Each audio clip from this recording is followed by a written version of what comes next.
आज की क्लास में हम पढ़ेंगे कंजर्वेशन ऑफ एनर्जी की एक एग्जांपल, एक एप्लीकेशन। सबसे पहले देखते हैं कंजर्वेशन ऑफ एनर्जी। जैसा कि आप लोग जानते हैं कि एनर्जी को क्रिएट नहीं किया जा सकता, उसको डिस्ट्रॉय नहीं किया जा सकता। सिर्फ एनर्जी एक फॉर्म से दूसरी फॉर्म में ट्रांसफॉर्म हो सकती है। Energy can neither be created nor it can be destroyed, it can only transform from one form to another. तो उसी का ही एक बहुत ही अच्छी एप्लीकेशन है कोलिजन, जो कि हम डे टू डे लाइफ में कई बार देखते हैं। कोलिजन होता है कि दो बॉडीज के बीच में जो टकराव होता है उसको हम बोलते हैं कोलिजन। जो कोलिजन होता है उसमें दो चीजें होती है, कंजर्वेशन ऑफ एनर्जी और कंजर्वेशन ऑफ मोमेंटम। मोमेंटम आप जानते हो, जब मास को वेलोसिटी से मल्टीप्लाई किया जाता है तो वो मोमेंटम कहलाता है। कोलिजन में कई तरह के केसेस देखने को मिलते हैं। पहला केस होता है कि जो बॉडीज हैं, जैसे ही उनमें कोलिजन होता है वैसे ही वो तुरंत रेस्ट पर आ जाती है, यानी कि रुक जाती हैं। ये होता है पहला केस। दूसरा केस होता है कि दो बॉडीज इस तरह से एक दूसरे को कंप्रेस कर देती हैं कि मैक्सिमम वो एक दूसरे को जितना कंप्रेस कर सकती हैं उतना वो एक दूसरे को कंप्रेस कर देती हैं कोलिजन के थ्रू। और थर्ड केस में है कि जो बॉडीज है वो टकराव के बाद वापस जो है अपनी ओरिजिनल शेप को रीगेन कर लेती है, क्योंकि उनके अंदर एक फिनोमेना होता है जो कि क्या कहलाता है, इलास्टिसिटी। तो इस प्रोसेस को, जिसमें कि बॉडीज वापस अपनी ओरिजिनल शेप को रीगेन करती है, उसको हम बोलते हैं रेस्टिट्यूशन। उसको हम बोलते हैं रेस्टिट्यूशन। तो तीन केस हमने देखे। पहला ये देखा कि दो बॉडीज आपस में टकराई और तुरंत रेस्ट पर आ गई। दूसरा केस हमने देखा कि दो बॉडीज टकराई और टकरा के एक दूसरे को कंप्रेस करने लगेंगी। ठीक है, जितना मैक्सिमम वो कंप्रेस कर सकती हैं उतना वो कंप्रेस करेंगी। और तीसरा कि जब दो बॉडीज आपस में टकराती हैं और वो टकराने के बाद वापस अपनी ओरिजिनल फॉर्म में आने की कोशिश करती हैं ड्यू टू इलास्टिसिटी। और ये जो तीसरी फॉर्म है इसको हम बोलते हैं रेस्टिट्यूशन। जो बॉडीज को कंप्रेस होने में जो टाइम लगता है कोलिजन के बाद, उसको हम बोलते हैं टाइम ऑफ कंप्रेशन। और इसी तरीके से जो बॉडी को समय लगता है वापस अपनी ओरिजिनल फॉर्म को रीगेन करने में, उसको हम बोलते हैं टाइम ऑफ रेस्टिट्यूशन। ठीक है। तो जो दोनों समय है, यानी कि टाइम ऑफ कोलिजन और टाइम ऑफ रेस्टिट्यूशन, सॉरी, जो दो है, एक है टाइम ऑफ कंप्रेशन और दूसरा है टाइम ऑफ रेस्टिट्यूशन, दोनों का सम मिला के क्या हो जाता है, टाइम ऑफ कोलिजन। ठीक है, जिसको कि हम पीरियड ऑफ कोलिजन भी कहते हैं और पीरियड ऑफ इम्पैक्ट भी कहते हैं।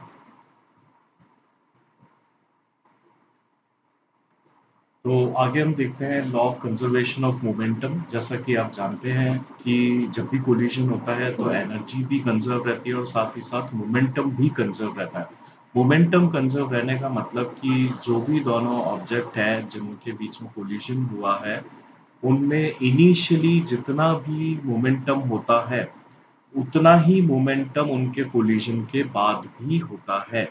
यानी कि अगर हम कहें कि दो बॉडीज जिनके मास m1 और m2 है सपोज, जिनकी वेलोसिटी u1 और u2 है सपोज, कोलिजन के पहले, कोलिजन के बाद में दोनों का मास में कोई चेंज नहीं आएगा, वो m1 और m2 ही रहेंगे, लेकिन उनकी जो स्पीड है, जो वेलोसिटी है, वो v1 और v2 हो जाती है अगर। तो law of conservation of momentum ये कहता है कि m1 into u one plus m2 into u two is equal to m1 into v one plus m2 into v two. यानी कि ये पूरा जो पार्ट है ये है मोमेंटम बिफोर कोलिजन, और ये जो पार्ट है ये कहलाता है मोमेंटम आफ्टर कोलिजन। तो कंजर्वेशन ऑफ मोमेंटम ये कहता है कि जितना मोमेंटम कोलिजन से पहले था उतना ही मोमेंटम कोलिजन के बाद होगा। इसको हम बोलते हैं law of conservation of momentum. Elastic bodies के कोलिजन में एक लॉ और आता है जो कि न्यूटन ने दिया है, जिसको कि हम कहते हैं Newton's law of collision of elastic bodies. और इसका मतलब ये है कि जब भी दो बॉडीज एक दूसरे से कोलाइड करती हैं तो उनकी वेलोसिटी जो है वो एक कांस्टेंट रेशियो को शो करती है। यानी कि अगर सपोज उनकी वेलोसिटी का डिफरेंस शुरू में u1 माइनस u2 था, क्योंकि u हम इनिशियल वेलोसिटी ले रहे हैं, कोलिजन के बाद उनकी वेलोसिटी सपोज v1 और v2 हो जाती है, यानी कि v2 माइनस v1 होता है। तो अगर मैं v2 माइनस v1 को u1 माइनस u2 से डिवाइड करूं तो मेरे पास एक कांस्टेंट बचता है जिसको कि हम बोलते हैं e, जिस e को हम बोलते हैं कांस्टेंट ऑफ प्रोपोर्शनैलिटी। तो न्यूटन्स लॉ ऑफ कोलिजन क्या कहता है कि वेलोसिटी डिफरेंस आफ्टर कोलिजन यानी कि v2 minus v1 is equal to velocity difference before collision यानी कि u1 minus u2 multiplied by constant of proportionality. यहाँ पर ध्यान देने वाली बात ये है कि यहाँ पर हम बोलेंगे v2 माइनस v1 जबकि यहाँ हम करेंगे u1 माइनस u2 यानी कि फाइनल वेलोसिटी में v2 माइनस v1 होगा और इनिशियल वेलोसिटी में u1 माइनस u2 होगा। इस बात को आप लोग ध्यान रखें। आगे चलते हैं कोएफिशिएंट ऑफ रेस्टिट्यूशन। एक बार पहले कोलिजन देखते हैं कि मान लीजिए ये दो ऑब्जेक्ट है जिनकी m1 और m2 सपोज इनकी मास है और u1 और u2 इनकी इनिशियल वेलोसिटी है कोलिजन होने से पहले। देखिए बिफोर इम्पैक्ट मतलब कोलिजन होने से पहले ये u1 स्पीड से ये u2 स्पीड से चल रहा है। जैसे ही इनका कोलिजन हुआ यहाँ पर इस तरह से है। इसके बाद जैसे ही कोलिजन हुआ उसके बाद में सपोज इनकी वेलोसिटी बदल गई, ये सपोज हो गया v1 और ये हो गया v2। ठीक है, यहाँ पर हम लोग ये देखते हैं कि इम्पैक्ट जो है कोलिजन का तभी होगा जब u1 की वेलोसिटी u2 से ज़्यादा होगी, क्योंकि देखने में हमें पता चल रहा है कि इसका मास भी ज़्यादा है इसके मास से। तो अगर इसकी वेलोसिटी ज़्यादा होगी इससे तो इसका बहुत अच्छा इम्पैक्ट होगा। इसलिए इस वेलोसिटी में इस केस में हम लोग जो है इसको u1 माइनस u2 लेंगे। ठीक है, जैसे ही इम्पैक्ट हुआ, इम्पैक्ट होने के बाद क्योंकि ये छोटा एक ऑब्जेक्ट था जो कि बड़े ऑब्जेक्ट से टकराया, इसलिए जाहिर सी बात है कि इसकी वेलोसिटी ज़्यादा होगी, इसलिए यहाँ पर हम लेंगे v2 माइनस v1। ठीक है, तो जैसा कि हमने अभी देखा था Newton's law of collision of elastic bodies, तो ये हो जाएगा velocity of separation is equal to e times velocity of approach, यानी कि v2 minus v1 is equal to e times u1 minus u2। ठीक है, जहां वही e की वैल्यू क्या है, कांस्टेंट ऑफ प्रोपोर्शनैलिटी है और इस e को ही हम कोएफिशिएंट ऑफ रेस्टिट्यूशन कहते हैं। यहाँ पर ध्यान रखने वाली बात यह है क्योंकि ये e वेलोसिटी का रेशो है यानी कि v2 minus v1 upon u1 minus u2 है। अब ध्यान देने वाली बात यह है कि v2 माइनस v1 जो कि फाइनल वेलोसिटी है और u1 माइनस u2 जो कि इनिशियल वेलोसिटी को शो करता है, तो इनका रेशो कभी भी 1 से ज़्यादा नहीं हो सकता। इनकी रेशो हमेशा 0 और 1 के बीच में ही लाई करेगी। ठीक है, ये चीज़ आपको ध्यान रखनी है। और दूसरा आपको ये भी देखना है कि अगर e की वैल्यू 0 है, e की वैल्यू 0 कब होगी? जब जो न्यूमरेटर है उसमें v2 माइनस v1 की वैल्यू 0 हो जाए, यानी कि v1 और v2 दोनों वैल्यूज बराबर हो, तो इस तरह के कोलिजन को हम क्या बोलते हैं? In elastic collision. ठीक है, लेकिन अगर e की वैल्यू 1 है यानी कि जितनी वेलोसिटी इम्पैक्ट से पहले थी उतनी ही वेलोसिटी अगर इम्पैक्ट के बाद में है, यानी कि v2 minus v1 upon u1 minus u2 दोनों चारों चीजें बराबर है, दोनों का डिफरेंस यदि बराबर है तो वो कट के आपको सिर्फ e की वैल्यू 1 देगा और यही केस है किसका? Perfectly elastic bodies. ठीक है, इस बात को आप लोग ध्यान रखिए। यहाँ पर कुछ ध्यान देने वाली बात ये भी है कि अगर दो बॉडीज एक ही डायरेक्शन में चल रही हैं तो वेलोसिटी ऑफ अप्रोच या सेपरेशन जो है उनके डिफरेंस ऑफ उनकी वेलोसिटीज होता है, दोनों वेलोसिटीज का डिफरेंस होता है। लेकिन अगर दोनों बॉडीज एक दूसरे से अपोजिट डायरेक्शन में चल रही हैं तो यहाँ पर हम जो अभी तक v1 माइनस v2 या u1 माइनस u2 लेते थे वो अब सम हो जाएगा, u1 प्लस u2 हो जाएगा। ठीक है, डिपेंड करता है कि हम बिफोर इम्पैक्ट की बात कर रहे हैं या आफ्टर इम्पैक्ट की बात कर रहे हैं। अगर हम बिफोर इम्पैक्ट की बात कर रहे हैं तो वो u1 प्लस u2 हो जाएगा, अगर हम आफ्टर इम्पैक्ट की बात कर रहे हैं तो वो v1 प्लस v2 हो जाएगा। कब? अगर दोनों बॉडीज एक दूसरे से अपोजिट डायरेक्शन में चल रही हैं तो। ठीक है, इसमें एक चीज़ और आपको ये ध्यान रखनी है जो कि अजम्पशन है, वो ये कि अगर कि u1 ग्रेटर देन u2 और v2 ग्रेटर देन v1 हम लोग लेके चल रहे हैं। ठीक है, लेकिन अगर ये अजम्पशन हमारा सही नहीं है किसी कंडीशन में, तो उसका फॉर्मूला उसके अकॉर्डिंग ही चेंज हो जाएगा। यानी कि आपको ये क्वेश्चन को देख के ये समझना होगा कि कब हमें v1 माइनस v2 लेना है या कब v2 माइनस v1 लेना है, या कब u1 माइनस u2 लेना है या कब u1 या u2 माइनस u1 लेना है।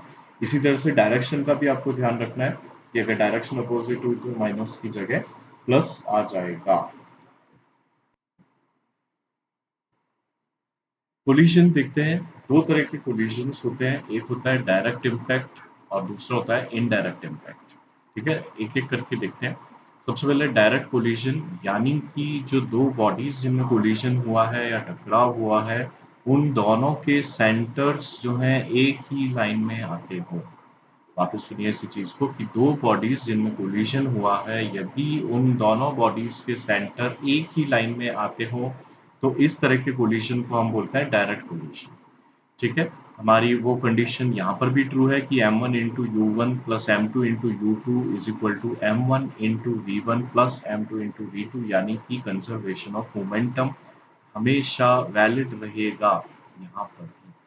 अब यहाँ पर भी कुछ खास ध्यान देने वाली बात ये है कि क्योंकि हम जानते हैं कि वेलोसिटी एक वेक्टर क्वांटिटी है, इसलिए वेक्टर क्वांटिटी का मतलब ही यही है कि आपको उसके मैग्नीट्यूड के साथ साथ उसके डायरेक्शन का भी ध्यान रखना है।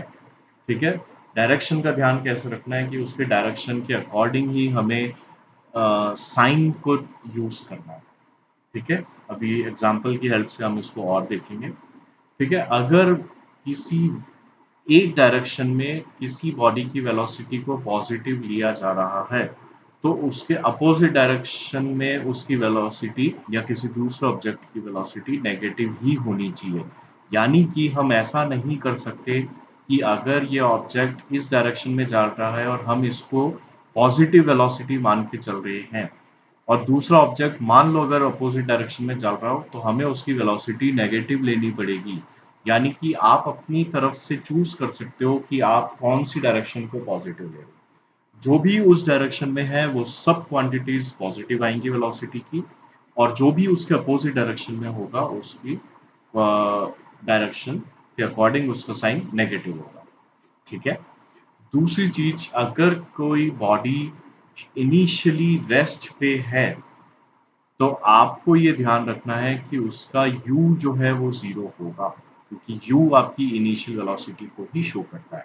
अब मान लीजिए पहली जो ऑब्जेक्ट है, पहली जो बॉडी है वो रेस्ट पर है और दूसरी रेस्ट पर नहीं है, तो आप u1 को 0 कर देंगे, u2 को 0 नहीं करेंगे।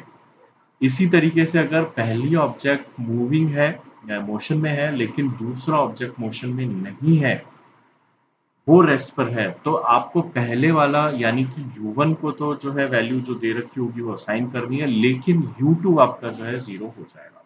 तो ये कुछ खास बातें हैं जिसका कि आप जो ध्यान रखें। न्यूमेरिकल सॉल्व करते टाइम ये चीज़ें बेहद आवश्यक है कि आपको डायरेक्शंस का पता हो और आप करेक्ट साइन यूज करें, कब पॉजिटिव लेना है कब नेगेटिव लेना है, क्योंकि ये चीज़ें जो है आपके मार्क्स करवा सकती हैं। सभी बातों को देखने के लिए हम एक एग्जाम्पल देखते हैं।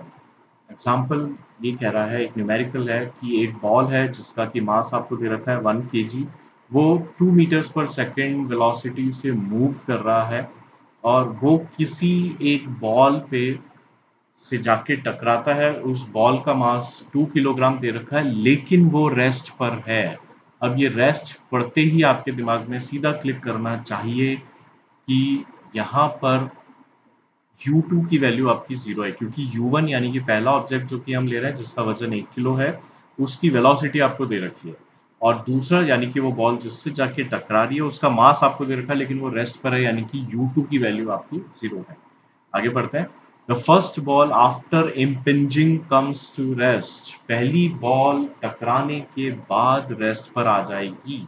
इसका सीधा सीधा मतलब हुआ कि पहली बॉल यानी कि हम जिसको 1 से डिनोट कर रहे हैं m1 u1, उसका वेलोसिटी आफ्टर इम्पैक्ट यानी कि v1 0 हो जाएगा। तो कुछ नहीं करना, सारी चीजें हमें पता है। हमें क्या करना है, find the velocity of the second ball, यानी कि हमें v2 हमें निकालना है, और साथ में कोएफिशिएंट ऑफ रेस्टिट्यूशन यानी कि e की वैल्यू हमें निकालनी है। तो देखते हैं क्या करना है। सबसे पहले कुछ नहीं करेंगे, हम अपना law of conservation of momentum लगाएंगे, यानी कि m1 u1 plus m2 u2 is equal to m1 v1 plus m2 v2। m1 की वैल्यू आपको दे रखी है, u1 की वैल्यू आपको दे रखी है 2 मीटर पर सेकेंड। इसी तरह से m2 दे रखा है 2 kg और u2 हमने अभी देखा कि वो रेस्ट पर है यानी कि u2 की वैल्यू 0 है। अगर ये 0 है तो ये पूरी की पूरी क्वांटिटी 0 हो गई। आगे चलते हैं। m1 हमें पता है v1 जो है 0 है क्योंकि उसने बोला है पहली बॉल टकराने के बाद 0 यानी कि रेस्ट पर आ जाएगी। तो ये पूरी क्वांटिटी भी 0 हो गई प्लस m2 v2 m2 हमें पता है और v2 का जो है हमें पता करना है यानी कि हमें फाइंड करना है। तो इसको सॉल्व किया तो हमारा v2 कितना आ गया 1 मीटर पर सेकंड जो कि हमारा एक आंसर है क्योंकि हमसे पूछा गया था find the velocity of the second ball. तो velocity of the second ball कितनी हो गई 1 मीटर पर सेकंड।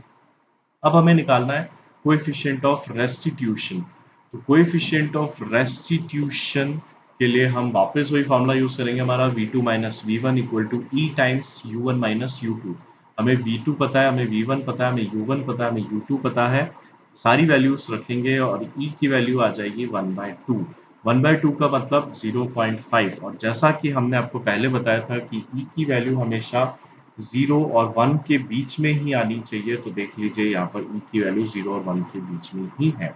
अगर कभी आपकी e की वैल्यू 1 से ज़्यादा आ रही है या नेगेटिव आ रही है तो आपको वापस चेक करना है क्योंकि वो गलत वैल्यू है। ऐसा नहीं हो सकता, e की वैल्यू सिर्फ 0 और 1 के बीच में ही आ सकती है।